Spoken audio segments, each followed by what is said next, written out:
Pernah nggak sih bingung, apakah sikap sayang kita pada anak kita itu termasuk memanjakan anak? Tipis mungkin memang bedanya antara memanjakan dan menyayangi anak. Maka coba simak poin-poin berikut untuk bisa tahu apakah sikap kita adalah bentuk sayang atau memanjakan anak. Yang pertama, selalu bedakan kebutuhan dan keinginan. Usia anak yang berbeda akan membedakan kebutuhan antara anak yang satu dengan anak yang lainnya. Antara anak sebelum usia memayis di bawah 7 tahun dengan anak-anak usia balik itu punya kebutuhan dan tekanan sosial dan lingkungan yang berbeda.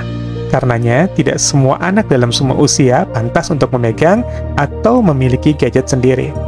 Maka, dalam beberapa hal, seringkali justru masalahnya bukanlah anak yang tidak bisa mengendalikan keinginannya, namun justru orang tuanya lah yang tidak bisa menahan keinginannya.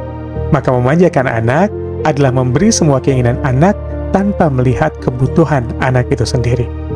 Yang kedua, bedakan antara yang penting dan yang mendesak.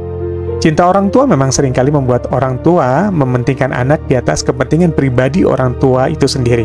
Namun, hal ini bukan berarti kepentingan orang tua harus selalu terabaikan. Misalnya, ada saat kepentingan ayah sebagai pencari nafkah dalam rumah tangga yang harus didahulukan ketika keluarga mengalami kesulitan finansial. Karena selesainya persoalan ekonomi, orang tua mungkin dapat membantu menyelesaikan persoalan ekonomi keluarga secara umum. Maka dalam hal ini, kepentingan ayah itu bisa jadi lebih urgen, meski kepentingan anak selalu menjadi penting. Maka memanjakan anak itu membuat semua hal berpusat pada kepentingan anak tanpa menimbang kondisi lain yang mungkin lebih mendesak. Yang ketiga, bedakan antara menyuap dan memberi hadiah pada anak. Mendapatkan hadiah tentu akan membahagiakan hati semua orang, apalagi untuk anak-anak. Lebih jauh dari itu, hadiah bahkan dapat menguatkan ikatan hati antara yang memberi dan yang diberi. Karenanya hadiah tak mesti mewah. Hal sederhana pun itu selalu berkesan untuk anak-anak.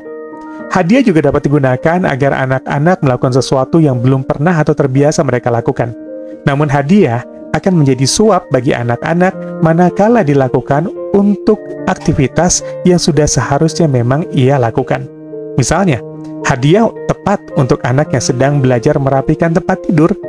Tapi, bagi anak yang sudah mukallaf, usia di atas 10 tahun, mungkin hal ini tidak menjadi efektif lagi.